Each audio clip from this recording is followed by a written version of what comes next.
কালো আমি এমন লিস্ট প্রকাশ করব যারা সিও মতে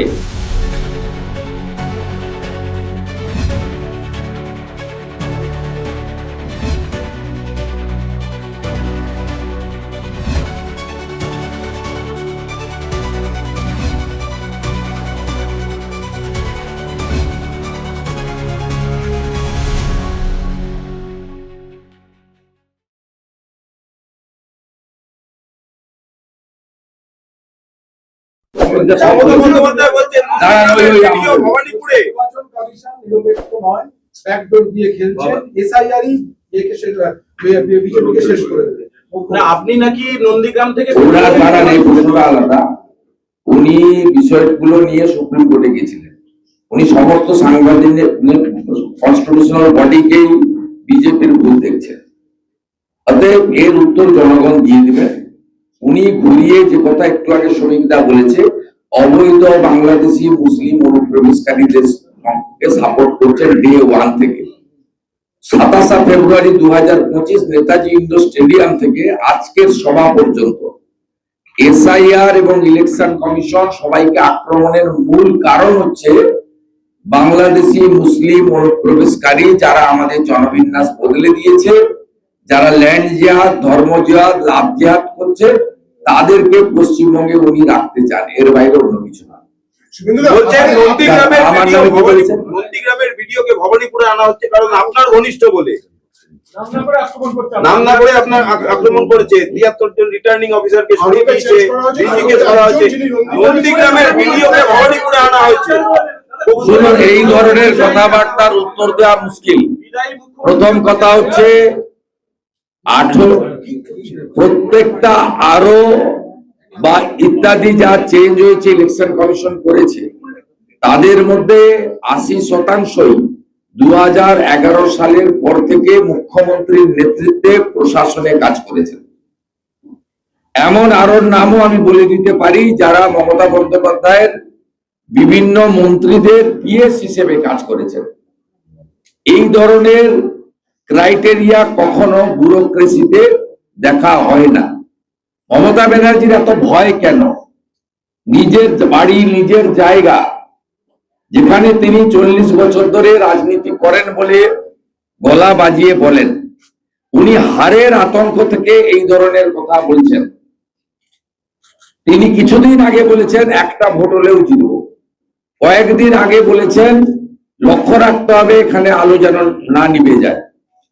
আজকে বলছেন নন্দীগ্রামের মমতা ব্যানার্জি জেনে রাখা উচিত, মাননীয় বিডিও যাকে অ্যাঙ্গেল করেছেন ওই সময়ে আমি মমতা বন্দ্যোপাধ্যায়ের দলের এই রাজ্যের পরিবহন, সেচ ও জলপথ এবং জলসম্পদ উন্নয়ন ও বিকাশ এবং এনভায়রনমেন্ট পরিবেশ দপ্তরের মন্ত্রী ছিলাম। সেই মন্ত্রিসভার নেতৃত্ব মাননীয় মুখ্যমন্ত্রী মমতা বন্দ্যোপাধ্যায় করেছেন। অতএব কাঁচের ঘরে বসে ঢিল মারবেন না। তাহলে আগামীকালও আমি এমন লিস্ট প্রকাশ করব যারা সিও মতে ওএসডি হিসেবে কাজ করেছেন মুখ্যমন্ত্রীর সাথে, তারা অন্তত 5টি জেলার ডিও হিসেবে কাজ করছেন, ডিস্ট্রিক্ট ইলেকট্রাল রেজিস্ট্রেশন অফিসার বা ডিস্ট্রিক্ট ইলেকশন অফিসার কাজ করছেন। এগুলো হয় না। মমতা বন্দ্যোপাধ্যায় হারবেন, বিজেপি জিতবেন। ভবানীপুর বিজেপির জায়গা, তথাগত রায় 2014 সালে লিড নিয়েছিলেন। মমতা ব্যানার্জি এবারে চুরি করতে পারবেন না। 3 দফাতে 51,000 নাম বাদ গেছে, প্রথমে 45,000, পরে 2,000, অ্যাডজুডিকেটে 4,000 প্রায়। এই 51,000 ভুয়া ভোটের মালিক ছিলেন মমতা ব্যানার্জি। ব্যথাটাও জানি, যন্ত্রণাটাও জানি। বুঝতে পারছেন আগামী দিনে কি হবে। যেটা শ্রমিকদা বারে বারে বলেন, তৃণমূল গেছে, তৃণমূল চলে গেছে, ওটা পৃথিবীর কোন শক্তি, কোন মেডিসিন নেই এই কোমাতে চলে যাওয়া, একেবারে কোমাতে চলে যাওয়া তৃণমূলকে পুনর্জীবিত করে। একটা প্রশ্ন,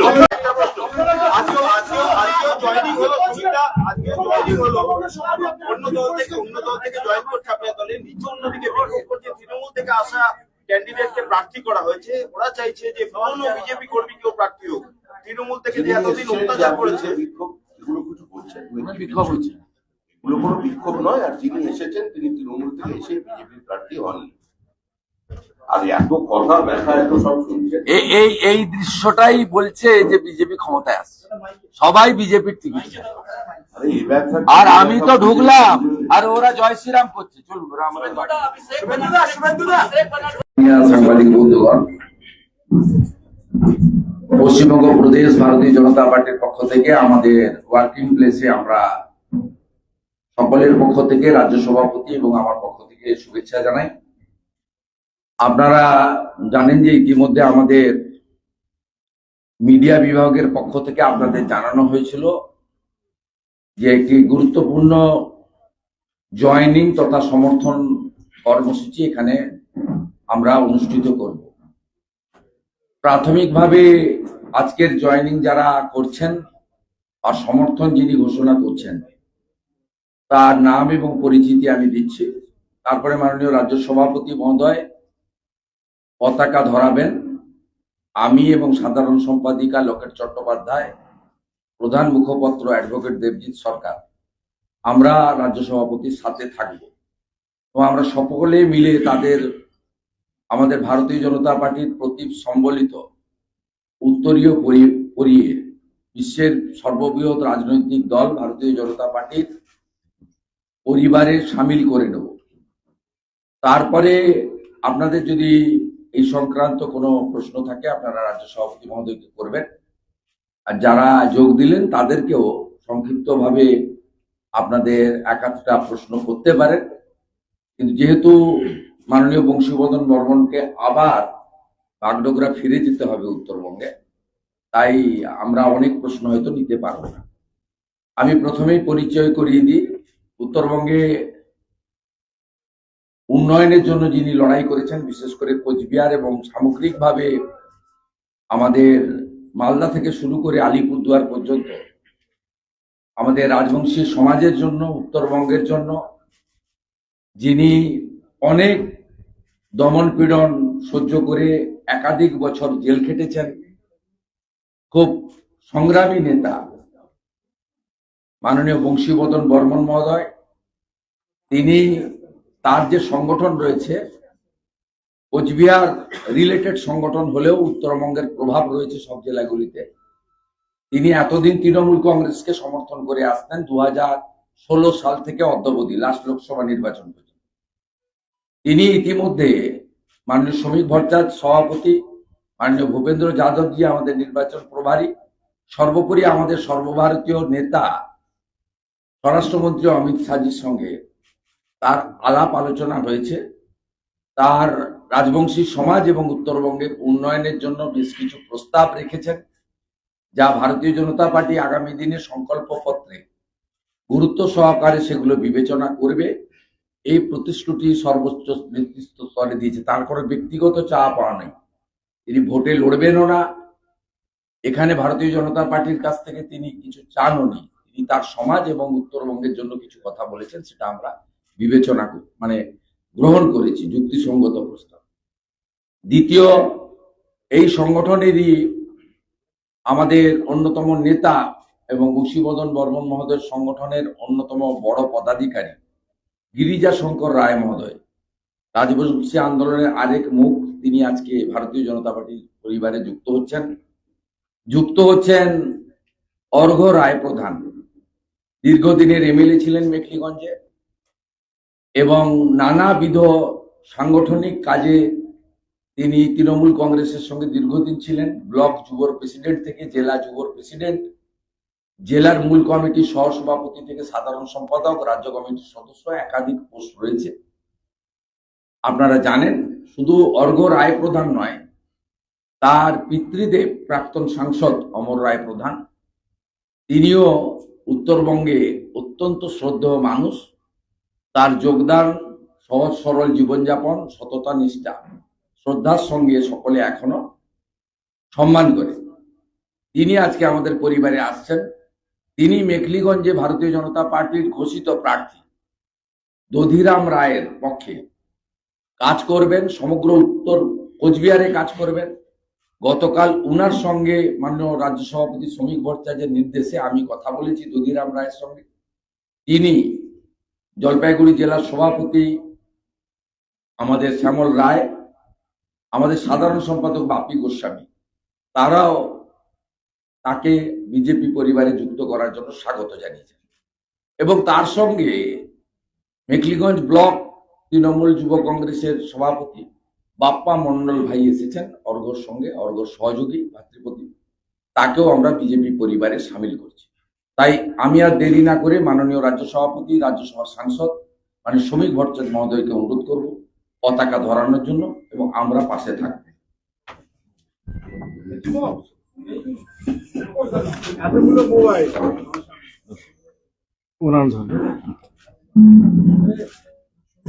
वंदे मातरम, वंदे मातरम, बीजेपी जिंदाबाद, बीजेपी जिंदाबाद, बीजेपी जीवतम, जीवतम जीवतम, नरेंद्र मोदी जिंदाबाद, जिंदाबाद जिंदाबाद, भारत माता की जय, भारत माता की जय, वंदे मातरम, वंदे मातरम, वंदे। मातरम।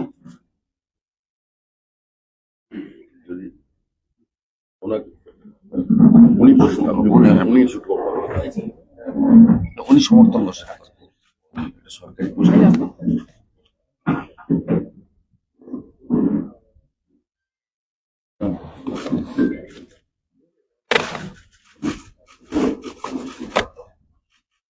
মাননীয় বংশীবদন বর্মন মহোদয় তার সংগঠনের, তিনি এখনো আমাদের রাজবংশী ভাষা একাডেমি ডেভেলপমেন্ট বোর্ডের চেয়ারম্যান আছেন। নির্বাচন বিধি চলছে, সরকারি পোস্ট। তিনি সমর্থন ঘোষণা করছেন ভারতীয় জনতা পার্টিকে। তার সপক্ষে তিনি একটি দুটি কথা বলবেন, প্রশ্ন যা নেওয়ার শ্রমিকদা নেবেন।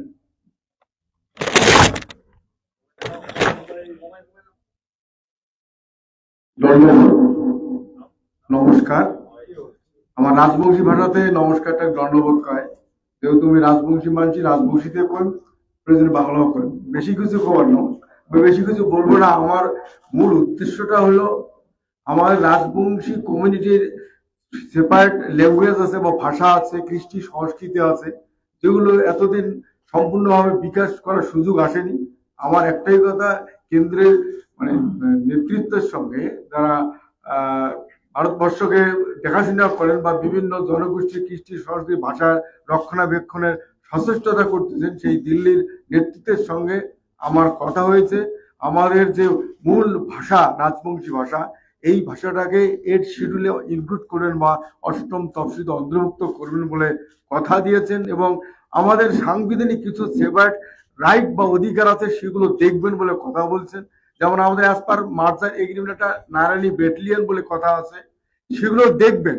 আমরা এই বড় সবচেয়ে পাওনা হচ্ছে আমাদের রাজবংশী ল্যাঙ্গুয়েজকে 8ম তফসিলে অন্তর্ভুক্ত করবে, এটাই বড় পাওনা। আর এনাদের নীতি আদর্শ দেশ রক্ষার ক্ষেত্রে খুব মানে প্রয়োজনীয় বলে বা খুব গ্রহণযোগ্যতা আছে বলে আমরা পূর্ণ সমর্থন জানাচ্ছি আজকে।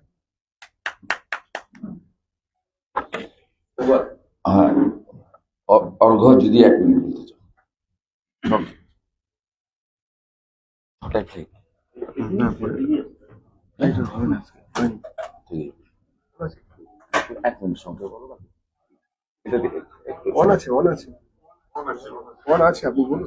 নমস্কার।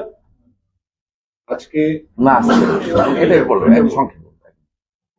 ন্যাশনাল প্রেসিডেন্ট ছেড়ে এসেছেন, আমাদের যে দলের সঙ্গে যুক্ত হলাম, আরেকটি দলে ছিলাম, যে দুর্নীতির সঙ্গে যেভাবে সমঝোতা করে একটি দল চলছে, তার সঙ্গে মানাতে পারলাম না, পরেশ অধিকারীর সঙ্গে বলুন আপনার একদম সেই বলছি, বিভিন্ন জায়গায় বিভিন্ন দুর্নীতির সঙ্গে যারা যুক্ত, তারা যখন এই দলের সঙ্গে সম্পৃক্ত হয়, তখন সেখানটাতে আর কোনো রাজনীতি থাকে না, মানুষের কাছে জবাবদিহি দেওয়ার মতো কোনো জায়গা থাকে না। তাই আজকে আমি শুভেন্দুদা এবং শ্রমিকদার হাত ধরে, এবং লকেটে আছেন তাদের হাত ধরে আজকে এই দলে যুক্ত হলাম। আমি শ্রমিকদাকে বললাম যে আপনার পড়াশোনা আমি যখন বিধায়ক ছিলাম তখন দেখেছি, আপনার কাছে এসে আরো অনেক কিছু জেনে যাব, ছাত্র হিসাবে থাকবো। আর শুভেন্দুদার সঙ্গে আমার দীর্ঘদিনের সম্পর্ক, দীর্ঘদিনের সেই নন্দীগ্রাম আন্দোলন থেকেই দাদার সঙ্গে আমার সম্পর্ক। আজকে দাদার আশীর্বাদ চেয়েছি, তাই দাদাকে সামনে রেখেই আজকে এই দলে সম্পৃক্ত হলাম। আগামী দিন আমি আশা করব এই পরিবারের, পৃথিবীর সবচেয়ে বড় পরিবার ভারতীয় জনতা পার্টি, সেই পরিবারে সম্পৃক্ত হতে পেরে আমি নিজে গর্ববোধ করছি যে না, আমি আজকে একটি মূল্যবান সিদ্ধান্ত নিয়ে নিয়েছি। ধন্যবাদ সবাইকে।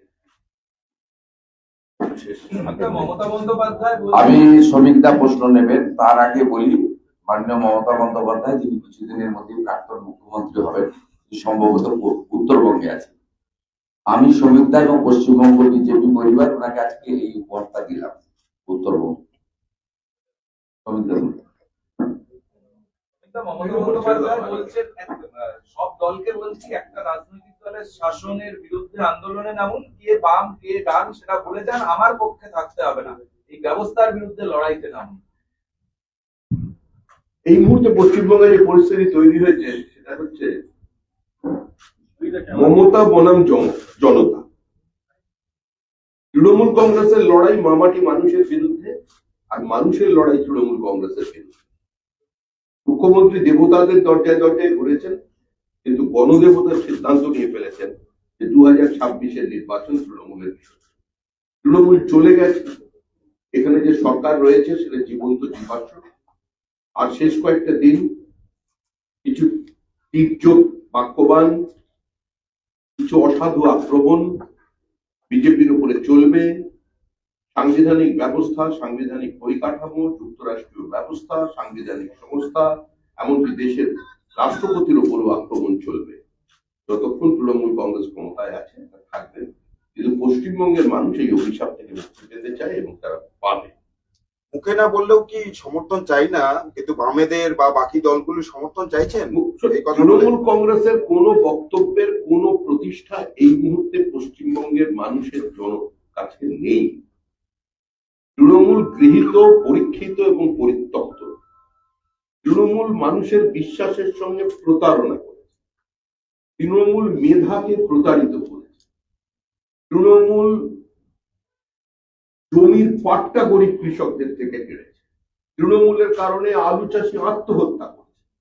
এই সরকারটা কৃষক বিরোধী সরকার, শ্রমিক বিরোধী সরকার, এই সরকার শিল্প বিরোধী সরকার, এই সরকার শিক্ষা বিরোধী সরকার। মানুষ জীবনের সর্বক্ষেত্রে যে রাজনৈতিক দলটা দুর্নীতির সঙ্গে সমর্থক হয়ে গেছে, আমার মনে হয় না তাদের আর পশ্চিমবঙ্গে ক্ষমতায় রাখার প্রয়োজন আছে বলে কোনো মানুষ মনে করছে। বিমানবন্দর থেকে উনি একটা কাগজ দেখিয়ে বলছেন যে নির্বাচন কমিশনের নোটিফিকেশন, সেখানে বিজেপির প্রতীক, তার চিহ্ন রয়েছে এবং ক্লারিক্যাল মিস্টেক নাকি পলিটিক্যাল ইন্টেনশন। সব ছাউল কি আছে? কালকে আমি একটা যদি মুখ্যমন্ত্রী প্যাড কোনো জায়গা থেকে জোগাড় করে একটা বিজেপি ছাপে মানিয়ে ফেলতে কত, এগুলো শিশু সুলভ ব্যাপার। এগুলো থেকে কোনো মানুষের থেকে কিছু গ্রহণ করবে, মুখ্যমন্ত্রীর কাছ থেকে এগুলো প্রত্যাশা করা যায়। এতদিনের একজন যার রাজনৈতিক ব্যক্তিত্ব, 3 দিন পারের মুখ্যমন্ত্রী, তিনি আজকে এই কাগজ নিয়ে কি রাজনীতি করবেন? এটা কাগজের রাজনীতি নয়, এই রাজনীতি মানুষের মনের রাজনীতি। সেখানে আর উনি নেই। আপনারা দীর্ঘদিন ধরে দাবি করেছিলেন ফর্ম 7 নিয়ে, সেই ফর্ম 7 কি অবস্থায় আছে কেউ জানে না, কিন্তু গতকাল মধ্যরাত্রে সাপ্লিমেন্টারি তালিকা প্রকাশিত হয়েছে। যে সাপ্লিমেন্টারি তালিকা দেখা গেছে কি একজন রাজ্যের মন্ত্রী, বর্তমান মন্ত্রী, তার নামও নেই। কি বলবেন এই বিষয়টি? কত নাম বাদ গেল সেই তালিকাও দিতে পারছে না। কিন্তু মুখ্যমন্ত্রী এগুলো বলে বলে উনিও ক্লান্ত, আর আপনারা সাংবাদিকরা একই প্রশ্ন করবো আমার মনে হয় এখন ক্লান্ত হননি, সেজন্য আবার করছেন। আমাদের অবস্থান প্রথম দিন যা ছিল আজকেও তাই আছে। পশ্চিমবঙ্গের মানুষকে একটি ত্রুটিমুক্ত, ভেজাল মুক্ত ভোটার লিস্ট উপহার দেওয়ার দায়িত্ব হচ্ছে নির্বাচন কমিশনের।